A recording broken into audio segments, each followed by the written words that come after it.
저는 감사절이 되고 감사 이러면 제 인생에 있어서 딱 두 가지가 생각이 납니다. 원래 제 특기는 이제 불평하고 이제 그런 게 이제 특징인데 왜 그럴까? 저도 열정이 있고 의욕도 있고 이게 굉장히 그 목표지향적입니다. 이런 사람들이 욕심도 있는 거거든요. 이런 사람들이 되게 감사를 잘 안 해요. 어느 날 이제 아내가 저에게 이런 말을 했습니다. 심각하게. 당신은 감사가 없습니다. 충격적인 이야기잖아요. 늘 입술에서 불평이 나오고 얼굴에 짜증난 모습. 그거 보고 있자니 하루 이틀도 아니고 막 괴롭다. 나는 아침에 일어나면 다 모든 게 감사하고 기대가 되는데 당신의 얼굴은 왜 이렇게 어둡냐. 굉장히 그 마음에 이게 충격 비슷하게 받죠. 감사하시기 바랍니다. 감사거리 많은데 노력을 했는데 감사를 막상 하려고 하니까 안 하다가 하려 하니까 이게 쉽지가 않아요. 일단은 뭐 감사거리가 생각이 안 나요. 신앙이 자라면서 이제는 뭐 참 감사거리가 많아졌습니다. 성도를 만난 거면 이게 최고로 감사한 것 같아요. 설교할 수 있는 이것도 너무 감사하고. 그리고 감사를 하니까 그렇게 편안할 수가 없고 평안할 수가 없고 해피합니다. 행복합니다. 또 저희 가정을 위해서 기도하시는 한 여전도사님이 계십니다. 저를 잘 알고 있기도 하고 또 저희 과거의 아픔도 잘 알고 있어요. 그래서 저는 이제 이야기할 때마다 항상 그걸 이야기하는 거예요. 아픈 과거를. 목사님은 아직도 과거에서 헤어나지 못하셨습니다. 그러면서 내가 알고 있는 나의 그 과거를 객관적으로 이렇게 다시 이야기해 주는 거예요. 그걸 듣고 보니까 굉장히 내 스스로 내가 소설을 쓰고 싶다는 것을 알게 되었어요. 이런 거였구나. 그리고 더 중요한 것은 지금 목사님이 하나님 인도 받아서 지금 주님 인도 받고 함께 하고 있지 않냐고. 결과가 하나님이 동행하고 있는 거 아니냐는 그것이죠. 참 그걸 보면서 생각을 많이 했습니다.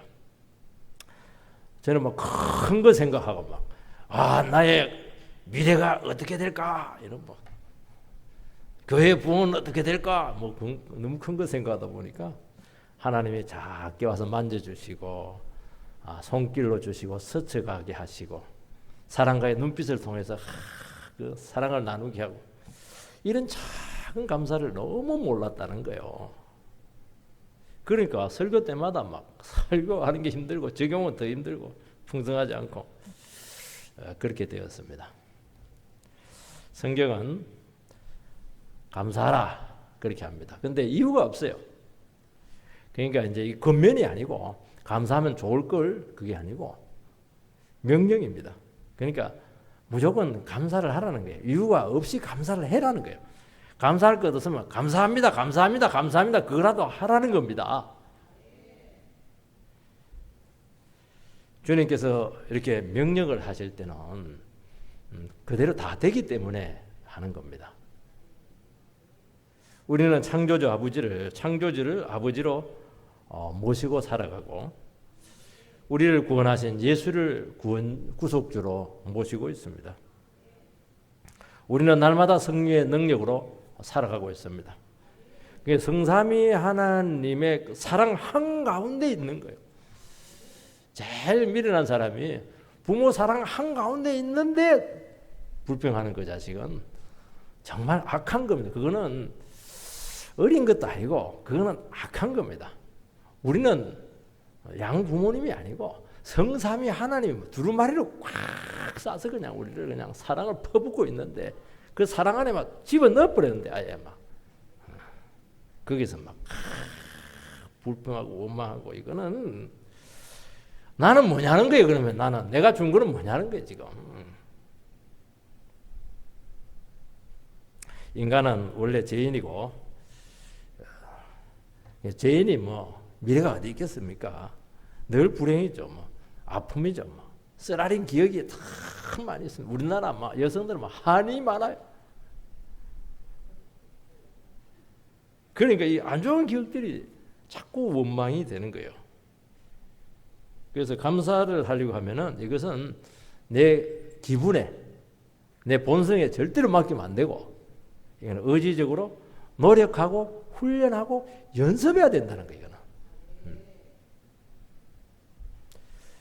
인생을 정말 부드럽게 풀어가시고 행복하게 살아가는 사람들, 이거는 신불신을 막론하고 공통적인 특징이 네 가지가 있습니다. 하나는 뭐냐? 내가 원하는 것이 탁 막히면 좌절하잖아요. 근데 이 사람들은 또 다른 좋은 방법이 있을 거야. 그 좋은 방법을 찾는다는 거예요. 두 번째는 뭐냐니까, 지금 힘들어도 이 힘든 상황에 어떤 긍정적인 의미가 있을 거야. 코로나 때문에 막 외출도 못하지만, 외출 못하니까 가족끼리 막 대화의 시간이 늘었다. 굉장히, 그러니까 이게 뭐냐니까, 긍정적인 재평가를 잘한다는 겁니다. 세 번째는 뭐냐? 지금은 아주 힘들지만 이것이 끝나면 좋아질 거야. 또 지금 여행도 못 갔지만 이번에는 막 태국 갈 거야, 파타야 이런 데 갈 거야. 막 그냥. 이거는 이제 긍정적인 초점을 탁 새로 긍정적으로 결론을 딱 내려놓으면은 과정은 쉽거든요. 근데 결론을 더 나빠질 거야 이러면 지금 좋아도 안 좋아지는 거예요. 결론이 태국 파타야 갈 거야 이러면 이제 뭐 좀 얼마든지 기쁘게 견디죠. 그걸 잘한다는 거예요. 이게. 네 번째는 뭐냐니까, 관점을 잘 바꿉니다. 이만하길 다행이야. 제가 이번에 코로나를 겪었는데 저희 집안에 네 식구가 볼볼 살고 있었는데 아내 그러더라고. 당신이 막 집안에 뒹굴고 있는데도 막 우리 세 사람 하나도 코로나 안 걸렸다고. 관점이 바뀌잖아요. 관점이. 그러니까 코로나 걸린 건 괴롭지만은 그래도 안 걸렸으니까 얼마나 감사해요. 관점을 딱 잘 바꾼다는 게 이게.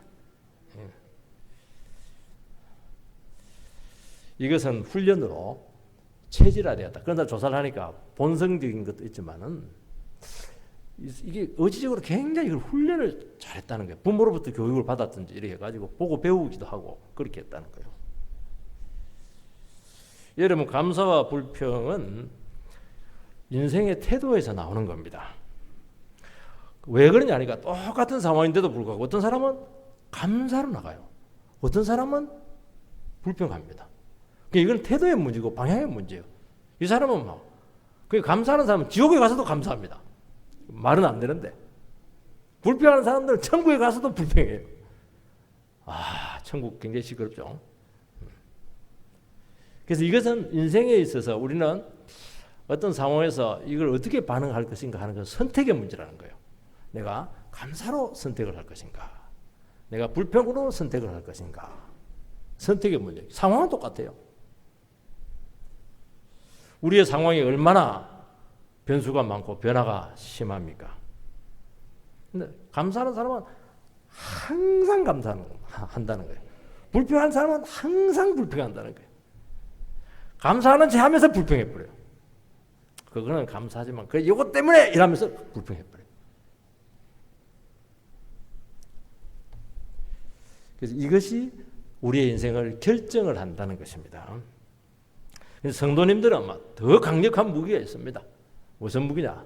일반 사람하고 다르게 신앙이 있어요. 신앙으로 그냥 얼마든지 감사로 우리 인생 전체를 막 녹여내버려요. 감사가 심화되고 발전하고 넓어지고 깊어지고 정말 이 감사의 한 바다 가운데로 우리는 헤엄치고 있다는 겁니다. 가능하다는 거예요. 오늘 보면 이제 바울 사도가 감옥에 있습니다. 무슨 감사가 같아요. 근데 빌립보서가 원래 책이 뭐냐? 감사의 책이에요. 기쁨의 책이에요. 감옥 속에서도 그렇게 감사하고 기뻐했어요. 현실은 불행이고 불평입니다. 그런데 불행한 현실이 신앙 안에서 감옥 속에서 막 터져 나오고 있는 거예요. 그래서 어떻게 이게 터져 나오고 있는가? 여러분에게도 이 터져 나와야 되지 않겠어요? 감사해야지. 자꾸 이렇게 훈련에 필요하지만 이제 자동이 돼야 돼요. 입만 벌면 감사 팍팍 나와버려야 돼 이거. 터져 나와야지. 첫 번째는 바울의 감사 원리입니다. 3절 4절. 내가 너희를 생각할 때마다 나의 하나님께 감사하며 간구할 때마다 너희 무리를 위하여 기쁨으로 항상 감사함은. 지금 바울은 로마 감옥에 지금 있습니다. 복음 전하다가 억울하게 지금 모함당해서 지금 투옥되었어요. 얼마나 주를 위해서 자기 인생 다 바쳐서 고생한 종이 세상에서 최고로 불행한 처지에 지금 있게 되었습니다. 근데 바울은 첫 마디가 뭐냐? 인사 딱 하고 나서 바로 감사해버려요. 그럼 바로 기쁘다는 거예요. 우리는 그게 되겠어요? 일단 원망부터 하고 보죠. 그리고 막 슬픈 이유를 막 나열할 거예요. 그리고 거기서 더 나갑니다. 너희들을 생각해 보니까 막 너희들 기도하려고 기도 제목을 생각해 보니까 막 너무 기쁘단 말이지. 너희들 생각할 때마다 막 하나님께 감사가 팍 된다. 자기 문제만 기뻐하고 감사한 게 아니고 자기가 목회하고 전도했던 그 빌립보 성도들에까지 감사감이 확대가 되어 버렸습니다. 여러분, 나에게 감사가 넘치면은 다른 영혼까지 감사가 확대가 돼요. 근데 내가 감사가 없고 원망 불평이 이러면 주위가 하나도 안 보여. 좋은 게 좋은지도 몰라요. 아빠 성적 잘 받아왔어. 이게 점수라고 받아요. 하나를 왜 틀렸어? 이렇게 나오는 거예요. 참 사람이. 그래서 막 다 불행하게 만들어 버립니다. 슬프게 만드는 천재, 감사하지 않는 성도, 그렇다는 것입니다. 너희를 생각할 때마다 감사한다. 너희를 위하여 기쁨으로 간구한다. 빌립보 교회도 문제가 많습니다. 분쟁도 많고 핍박도 지금 많고 특히 빈부 문제로 많은 어려움을 지금 겪고 있습니다. 자족신앙이 왜 나와요? 이 빈부 문제가 심각하다는 겁니다. 이게. 그리고 사회 환경이 결코 교회에 우호적이지가 않습니다. 근데 바울 사도는 이 모든 안팎의 문제를 두고 이것을 영적으로 신앙적으로 전부 다 해석을 해내서 그걸 전부 다 감사로 기쁨으로 표현을 해내고 있다는 것입니다. 만약에 이런 절박한 처지 가운데 또 자기 자신이 또 최고로 절박해요. 빌립보 교회보다 자기가 더 정말 불행하죠. 그러니까 만족되는 게 하나도 없어요. 나를 봐도 불행하고 빌립보 성도를 봐도 답답하고. 믿음이 없으면 어떻게 합니까? 생각할 때마다 한숨, 절망, 답답 이렇게 하는데 사도는 이걸 전부 다 녹여내서 기쁨 충만, 감사 충만이 되게 된 줄 믿습니다. 사도는 모든 상황들을 영적으로 보고 기뻐합니다. 이런 내가 감사하고 내가 만족스럽고 내가 기쁘고 내가 행복하면 이게 다른 사람에게 막 전염이 돼요. 전달이 아니고 막 전염이 됩니다. 막 스펀지처럼 막 빨려 들어가 버려요. 그 다른 사람도 막 용기를 주고 소망을 주고 그냥 감사가 나오게 하고 그렇게 하는 거예요. 근데 놀라운 사실은요, 신앙 안에서는 감사가 너무 많다는 거예요. 신앙이 없으면은 드러난 결과만 보고 감사하거든요. 그런데 그렇지 않은 데는 안 그래요. 그렇지 않은 데는 하나님과의 너무나 많은 관계들이 있기 때문에 그 관계에서 엄청난 은혜를 체험하기 때문에 모든 게 감사합니다. 이게 마음만 먹으면. 여기서 중요한 단어가 뭐냐니까 생각할 때마다 생각이 참 중요해요. 그렇지 않다는 생각. 우리가 선물을 받으면 선물도 참 기쁘죠. 액수가 크면 더 기쁘죠. 그런데 선물의 의미와 취지를 생각하면 정말 제대로 된 감사가 나오고 그 감사가 가슴속에 오래오래 머물러 있습니다. 그렇지 않은 데는 특징이 하나 뭐냐니까 하나님에 대한 의식들이 다 자기 안에 있습니다. 그래서 생각을 이렇게 하다 보면 처음에는 이제 하나님이 안 보이니까 생각을 안 해요. 그래서 생각을 쭉 이렇게 하다 보면은 어느 순간 하나님과 연결되는 접촉점이 나와요. 연결되는 부분이 나옵니다. 그래, 이것도 참 힘드네. 우리 어떻게 해야 돼? 내일 끼니가 없는데 막 여러 가지 얘기해요. 누가 한마디 합니다. 여보, 끼니가 없어도 하나님께서 일용할 양식을 주시고 지금 우리 잘 살아있잖아. 그 연결이 됐잖아요, 벌써. 이게. 하나님이 우리를 인도해서 지금도 하나님 함께 하셔. 연결이 됐잖아요. 하나님과 연결되면 되거든요. 연결할 수 있는 호수가 많다는 거예요, 이게. 그때부터요, 감사가 고구마 줄기처럼 쭉쭉 달려 나옵니다. 막 엮여져 가지고 막 고구마는 그냥 한 줄만 안 나와요. 통째로 쫙 나옵니다. 여러분, 인간에게 있어서 감사와 은혜는 사람들은 이걸 너무 당연시하고 그걸 당연한 것처럼 쉽게 여긴다는 것입니다. 그게 잘 잊어버려요. 여러분, 정말 소중하면 잊어버리겠습니까, 여러분? 정말 사랑했던, 정말 그 사랑하는 사람의 그 연애 편지, 여러분 잊어버리겠어요? 내가 보니까 뭐 피천덕 씨는 보니까 뭐 그냥 95세인데 중국 여자를 그냥 끝까지 연애 편지를 품고 있었더라고요. 죽을 때까지. 잊을 수가 없죠, 그거는. 어떻게 잊어요, 그걸? 그 소중한 그 편지를 어떻게 잊어요, 그걸? 왜 잊어버리는 거예요? 여러분들에게 그 안 소중한 거예요, 그게. 돈이 소중하고 지금 말이지 다른 게 중요하지. 근데 우리는요, 불행이나 아픔 이런 것들은 막 트라우마 이런 트라우마, 아유, 굉장히 말도 어려. 트라우마, 발음도 잘 안 되네, 경상도 사람. 그걸 오래 기억을 해요. 기억하지 말아야 그 기억을 하는 거예요, 이게.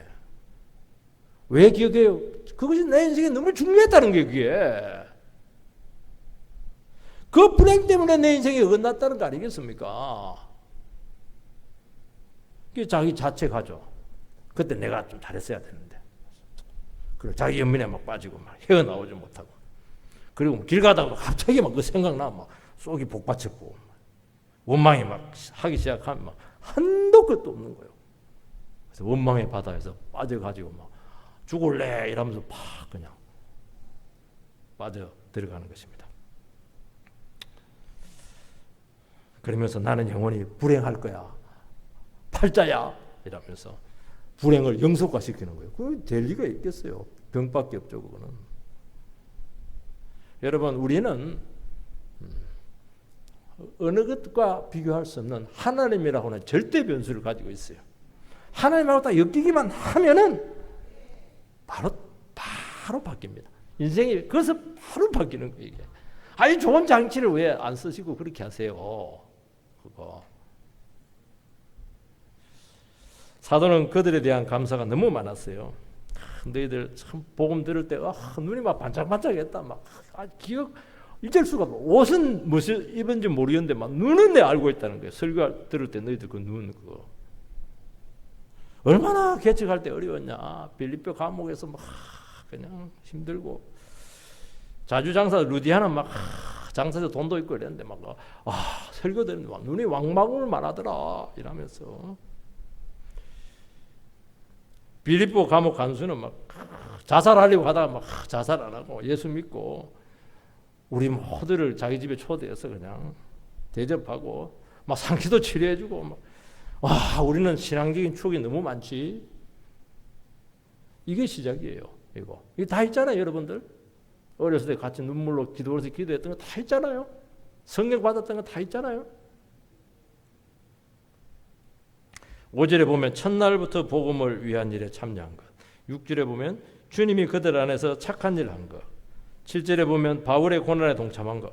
점점 감사가 확대되고 막 깊어지고 그렇게 하는 거예요. 뭐 합격하고 막 그냥 승진하고 그런 것도 있겠지만 여기는 뭐 끼지도 못해요. 급수가 너무 그거 낮아가지고 바울의 감사에 끼지도 못해요. 요거는 10급수, 요거는 그런 한 1급수 정도. 제일 1급밖에 안 돼. 10급까지 이렇게 올라가야지, 감사가. 대개 보니까요, 남편이 교회에 나오는 계기가 신앙의 아내가 드디어 입에서 감사가 나오기 시작할 때 그때부터 이제 남자가 바뀐다는 거예요. 여보, 난 당신 때문에 너무 행복한 거 있지. 안 믿지? 행복하게 해줄 리가 있습니까? 당신을 만난 것은 인생의 행운이었어. 하나님의 그 섭리였어. 섭리는 무슨 섭리? 얼마나 힘들겠는데. 당신이 반찬 투정 안 하고 막 해주는 대로 소처럼 무조건 먹어줘서 고마워. 술 먹고도 간 안 다친 거 그거. 운전하면서도 안 처박은 거 그거 굉장히 감사하다고. 인간아 이런 속으로. 처음에는 뭐 절대로 안 믿죠. 근데 이 사람이 기분이 좋은 거예요. 감사하는 부인이 있으니까. 여러분, 남편은 그 신앙 부인 앞에 딱 서면요 굉장히 긴장합니다. 왜냐하면 불꽃 같은 눈으로 남편의 죄를 살피면 누가 서리요? 하나님이 우리의 죄를 살피면 그 앞에 누가 서리요? 똑같은 말이잖아요. 근데 막 거기다 막 짜증내고 정죄하면 막 집에 들어오기 싫죠. 살고 싶은 마음이 없어요. 근데 당연한 것인데도 불구하고 소중한 감사거리를 말해주면은 무장해제. 그럼 나중에는 그게 끌려와요. 자동으로 강지처럼 끌려와요. 왜냐하면 아내와 같이 있는 것이 너무 기분이 좋거든요. 그리고 아내를 좀 즐겁게 해주고 싶은데 보니까 교회 나가는 게 최고로 기쁘게 해주는 거네. 교회 나오잖아요. 이게 그렇게 감사로 다 푸는 거예요. 인생은. 둘째는 복음을 위한 일에 감사한 것에 대해서 참여한 것에 대해서 감사하고 있습니다. 5절 말씀 너희가 첫날부터 이제까지 복음을 위한 일에 참여하고 있기 때문이라. 복음을 위한 일에 참여한 건 두 가지인데 하나는 그들의 그 헌금이에요. 그러니까 바울 사역의 물질과 기도로 동참을 한 것입니다. 근데 그들이 동참한 것은 잘 살아서 그런 게 아니고 그들도 딱하고 힘든데도 불구하고 바울의 복음 사역가 너무 귀하다. 이건 최우선적으로 헌금해야 된다. 헌금을 해서 담임 목사님을 통해서 헌금을 전달한 겁니다. 대개는 뭐 재정집사님 보내고 이렇게 하던데 담임 목사님 직접 가버렸어요. 두 번째는 바울이 떠난 후에도 그 배운 말씀 안에 그들이 계속 교제를 했다는 것입니다. 빌립보 교회 성도들의 특징이 뭐냐니까 처음부터 말씀에 대해서 확실하게 반응을 한 거예요. 이걸 바울은 늘 잊지 않고 있었어요. 첫인상, 첫 만남. 여러분 확실히 그래요. 말씀에 대해서 분명한 반응을 보이는 사람은 끝까지 분명합니다. 말씀에 대해서 애매하고 뭐 긴가민가하고 뭐 그냥 이게 뭐 있어도 되고 없어도 상관없고 이런 사람은 계속 흐릿해요. 그 흐릿함이 인생 전체를 결정을 합니다. 말씀에 대해서 분명한 사람은 모든 것이 분명해요. 이게 한결같아요. 세상으로 절대 안 가요. 그리고 하나님의 말씀의 진수를 보게 되면은 다른 맛은 시끄러워서 그냥 성에 차지가 않아요. 말씀 그 들어야 돼요. 그들은 복음의 가치를 알았죠. 목숨 걸고 그 말씀을 가르친 바울에게 깊이 감사했던 것입니다.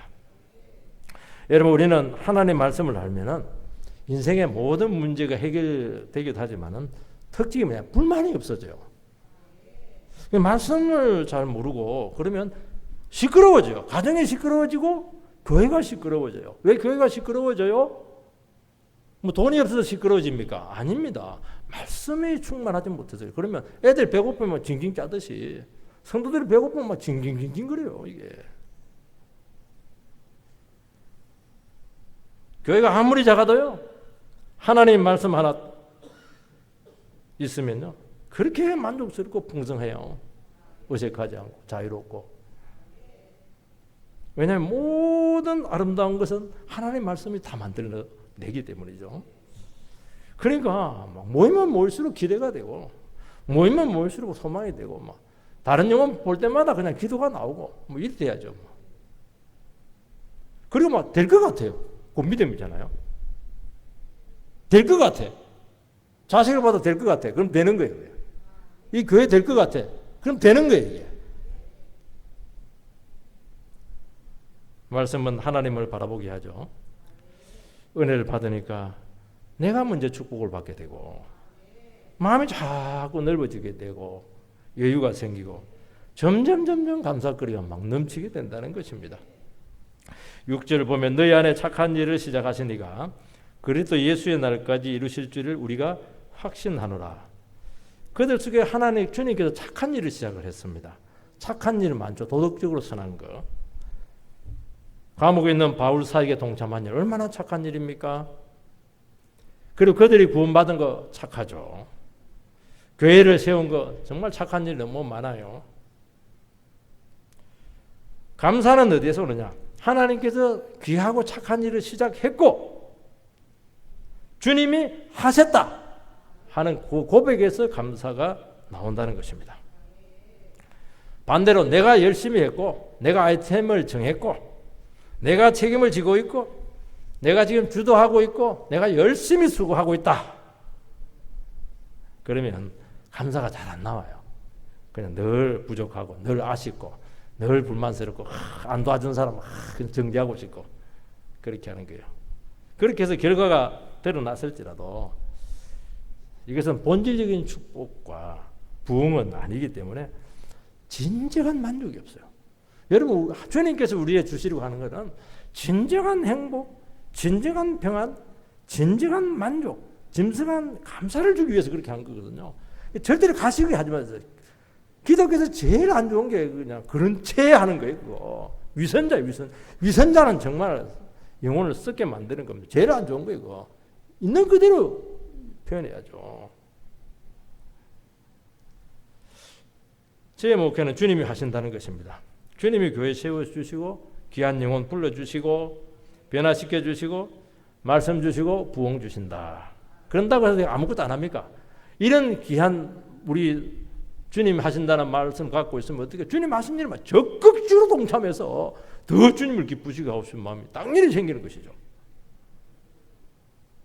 당장은 결과가 보이지 않고 뜻대로 안 되는 것 같은데도 불구하고 안 그래요. 주님이 막 뭔가 좀 만들고 있어요. 주님이 막 움직이고 있어요. 아, 귀하죠. 그러니까 은혜가 있고 사람이 막 바뀌잖아요. 힘들 때만 낙심 포기하려고 하다가도 주님이 지금 일하고 있는데 주님이 시작했고 이끄시는데 이루실 거야. 언젠지는 모르겠지만 또 일어서는 것이죠. 빌립보 교회는 12년간 헌금으로 바울을 돕습니다. 이 헌금을 누가 시작한 거예요? 착한 마음을 하나님이 하신 거예요. 그러면 이 헌금을 지속적으로 하시는 분이 누구예요? 하나님이 하신다는 거예요. 앞으로 더 복되게 하실 분이 누구예요? 주님이 하신다는 것입니다. 주님이 얼마든지 일하신다는 거예요. 근데 형편이 어려워서 헌금을 못하게 되었어요. 그럼 또 다른 방식으로 헌금해서 복음 사역을 지속하신다는 것이죠. 하나님은 주머니가 하나밖에 없습니까? 그러니까 얼마나 매이잖아요. 자유로워요. 기쁘게 동력을 할 수가 있죠. 누구든지. 여러분 성도의 교제는 진정과 나눔과 책임으로 나타납니다. 이 성도의 위대한 교제가 누가 한다는 겁니까? 하나님이 하세요. 우리 성도님끼리 막 교제하는 데 아니에요. 성도들이 주님의 이름 모이면 주님이 그 가운데 같이 계세요. 너와 나만 있는 게 아니야. 주님이 함께 있는 게 세 분이 계시는 거예요. 얼마나 교제가 견고합니까? 얼마나 깊은 대화가 나오겠어요. 깊은 기도가 나오겠어요. 깊은 격려가 되겠어요. 그게. 여러분 세상적인 교제, 인간적인 교제는 피상적이에요. 오래 안 가요. 이해관계 걸리면 바로 깨집니다. 믿음의 교제는 주님이 함께 하시기 때문에 서로 공감하고 어려움이 있으면 나누려고 하고 싸움도 있을 텐데 그 싸움에 같이 동참하려고 하고 그러면서 운명 공동체 의식이 생기게 되어 있습니다. 그래서 육신의 가족보다 훨씬 더 깊어져요. 이게. 우리가 성도 간의 교제를 해보면은 참 다 문제는 다양한 것 같은데 본질적으로는 비슷한 문제로 다 힘들어한다는 것을 알 수가 있어요. 그런데 어떤 성도님들은 이렇게 보면은 나보다 훨씬 어려운데도 불구하고 막 일절 내색하지 않고 기쁨 잃지 않고 궁색 들지 않고 참고 섬길 거 다 섬기고 이렇게 하면서 걸어가는 겁니다. 그때 어떤 생각이 드냐니까 주님께서 저 영혼 속에 얼마나 착한 일을 많이 했으면 이런 영성이 나왔을까. 나는 늘 약한 소리하고 비교하는 소리하고 회개가 돼요. 나는 정말 어리구나. 그래서 다시 한 번 더 우리 영성을 새롭게 돌아보는 기회가 된다는 것입니다. 하나님께서 나를 사랑하시고 일하시고 계시고 여기까지 인도했는데 하나님께 중간에 나를 팽개치겠어요? 중단하지 않아요. 가면 갈수록 역사가 나타나. 점입가경이다. 가면 갈수록 귀한 일이 나타날 줄 믿습니다. 쉬운 인생은 없지만 성령님께서 도우시는데 안 될 게 또 뭐가 있겠습니까? 세 번째는 말씀 안에서 사랑해야 된다는 것입니다. 7절 읽어보면은 내가 너희 무리를 위하여 이와 같이 생각하는 것이 마땅하니 이는 너희가 내 마음에 있음이며 나의 매임과 복음을 변명함과 확증함에 너희가 다 나와 함께 은혜에 참여한 자가 됨이라. 바울 사도는 빌립보 성도들이 내 마음 안에 지금 있다고까지 사랑을 표현합니다. 굉장한 진한 사랑이죠. 당신은 내 마음 안에 있어요. 내 가슴 속에 있어요. 엄청 사랑한 거죠. 인간적인 사랑 아니에요. 그들은 바울이 힘들 때 기도해주고 도와주고 끝까지 지지했습니다. 그러나 바울 사도가 그들이 정말 소중했던 것은 그들 속에 있는 그 말씀 때문이었어요. 바울은 선교 동안 정말 외로웠습니다. 아무도 지지를 안 해줘요. 아무도 지원을 해주지 않아요. 너무너무 외로운 사역을 했어요. 사람들은 막 부끄러워했어요.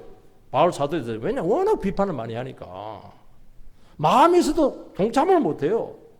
그런데 빌립보 성도들은 부끄러워하지 않고 바울의 사역을 너무 소중하게 생각하고 조금이라도 격려가 되고 힘이 되기 위해서 동참한 거예요. 얼마나 귀합니까 이거?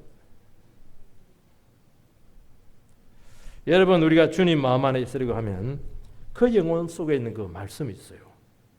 그 귀한 믿음이 있습니다. 그 은혜가 있는 거예요. 그 소중함을 알아야 되는 거예요. 우리는 다른 영혼 볼 때 뭘 봅니까? 돈이 얼마 있나? 나에게 얼마나 도움이 되나? 그게 아니라니까요. 그 영혼 속에 너무너무 귀한 것이 있는 거예요. 이게. 그걸 찾아내라는 거예요. 찾깁니까? 당연히 찾겠죠. 저는 말만 한마디 들어도 이 영혼이 얼마나 귀한 사람인가. 필이 팍팍 와요. 얼마나 소중한지 몰라요. 여러분 성도 간에 진정한 사랑의 교제가 되려고 하면 하나님 나라의 소중한 가치를 귀하게 여길 때 가능하다는 거예요. 우리는 근데 그걸 귀하게 안 여기거든요. 세상과 굉장히 귀하게 여깁니다. 왜냐하면 현실적인 도움이 되니까.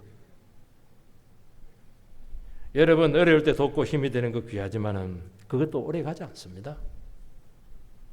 바울 주위에 중요한 사람, 힘이 있는 사람, 영향이 있는 사람, 똑똑한 사람 절비예요.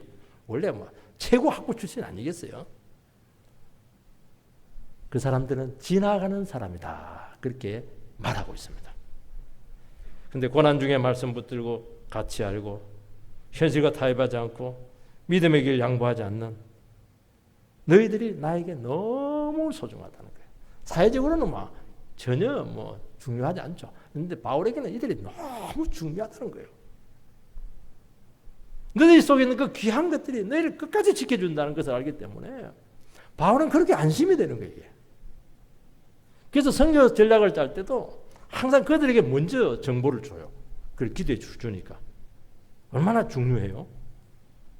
여기 나의 매임, 복음을 변명과 확증함. 이것은 복음도 중요하지만은 참 사람들은 바울의 매임, 감옥에 있는 거 정말 부끄러워했거든요. 구질구질하단 말이지. 하더라도 적당히 하지 말이지. 예수 믿어 적당히 믿고 이렇게 하지 말이지. 감옥에 들어가고 건강 다치고 무슨 정말 내가 나 뜨거워서 우리 가족이라고 얘기하지 않겠다. 그렇게 할 텐데. 지나쳤기 때문이죠. 빌립보 성도들은 너무 귀하게 받고 기도했고 헌금했습니다. 그 자세가 너무 귀했고 내가 너희들 그 힘으로 내가 버티고 있다는 거예요. 여러분 신앙세계는 세상적으로 보면은 시험 들기 딱 좋아요. 막 교회가 뭐가 좋다고 막 월요일 가고 화요일 가고 수요일 가고 막 그냥 토요일 때 밥하러 오고 말이지. 새벽에도 나오고 저녁에도 나오고 말이지. 구경예배 한다고 나오고 말이지. 청소하러 나오고 말이지. 이해가 안 돼요. 교회하고 결혼했나? 여러분 복음 때문에 수고한 분들 참 귀하지만 이해가 안 될 때가 참 많아요. 굳이 사랑하는 사람 마음 아프게 하면서까지 저렇게 신앙의 경계를 지킬 수가 있느냐. 근데 왜 그렇게 해요? 은혜가 너무 크고 말씀이 너무 귀하기 때문에 그렇게 한 거 아니겠어요? 영혼이 귀하기 때문에 한 거 아니겠습니까? 여러분 우리가 이런 참 우리도 좋게 되기를 원합니다. 다 그렇게 되기 원해요. 근데 살다 보면 감옥에 들어갈 수도 있잖아요. 또 어떻게 보면 막 건강을 다칠 수도 있는 거예요. 또 아니면 막 그냥 주일 때문에 내 사업이 소홀히 돼가지고 어려움을 겪을 수도 있잖아요. 저주받았다고 말이에요. 내 그런 꼴 날 줄 알았다고 말이죠. 두 분 죽이는 거죠, 그거는. 복음이 뭐길래? 영혼이 뭐길래? 말씀이 뭐길래? 선교가 뭐길래? 저렇게 목숨을 걸고 할까? 내 생각 다 포기하고 말이죠. 인간인지라 그런 상황들은 안타깝지만은 아니에요. 하나님 나라의 영광과 성도와 교회를 생각하고 이해를 하면 막 그렇게 감동이 되고 그렇게 고통스러운 자리까지 가게 됐더니 기도 하나 안 하고 헌금 하나 안 하고 그냥 같이 따뜻한 말이라도 하지 않은 내가 그렇게 마음이 아픈 거예요. 감동이 오잖아요. 감동이. 그래서 사도는 뭐라고 얘기합니까? 다 함께 내 은혜에 참여한 자가 되었다. 감옥에 있는 게 뭐예요? 은혜라는 거예요. 은혜. 그 감옥을 이해하고 헌금해주고 기도해주고 동참해주고 마음을 같이 해주고 그 은혜라는 거예요. 너희들도 나와 똑같은 지금 은혜를 받고 있다는 겁니다. 이게. 복음이 뭐길래? 영혼이 뭐길래? 참 얼마나 감옥 속에서 강력한 은혜가 지금 흐르고 있어요. 우리는 다 인정받고 좋은 길 가고 싶고 편하게 살고 싶죠. 그런데 복음이 그 처지로 그를 내몰았습니다. 말씀이 그렇게 못 살게 한 거예요. 지금 이거. 그런데 빌립보 성도들은 그 심정을 이해하고 진심으로 함께했던 거예요. 그게 마음 안에있죠. 마음 안에. 8절 보면 내가 예수 그리스도의 심장으로 너희 무리를 얼마나 사모하는지 하나님의 증인이시라. 콜린 맥컬리가 쓴 이 가시나무새 보면은 가시나무새는 전설의 새입니다. 서양에. 이 새는 이제 평생에 한 번 탁 가시로 심장을 탁 찌르면서 세상에서 최고로 아름다운 소리를 내는 것입니다. 예수 그리스도는 바울은 감옥 속에서 그리스도의 심장으로 사모한다는 거예요. 예수 그리스도가 십자가 위에서 죽을 때 그 심장이 터져서 죽거든요. 그 심정을 바울 사도는 거기서 겪었던 거예요. 내가 너희들 사랑할 때 예수의 심장으로 사랑한다네. 가슴이 찢어졌잖아요. 가슴이 터졌잖아요. 이게. 거기서 뭐가 나왔나? 아름다운 생명의 소리가 나왔다는 거예요. 여러분 사랑은 뭐냐? 내가 망가지면서 사랑하는 게 사랑이에요. 나를 쫙 지키면서 사랑한다. 그건 사랑 아니에요. 다 포기하고 내 계획이 꺾이고 다 감옥에 들어가고 거기서 생명의 소리가 막 나오는데 옥중서신 이래가 4가지가 있는데요. 그렇게 짧으면서도 은혜가 진해요. 어디서 그 기록했기 때문에 그래요? 감옥에서 기록한 거예요. 그 생명의 소리를 받아가지고 기록했잖아요. 지금까지 살려내고 있잖아요. 그런 은혜가 되기를 주의 이름으로 축원드립니다.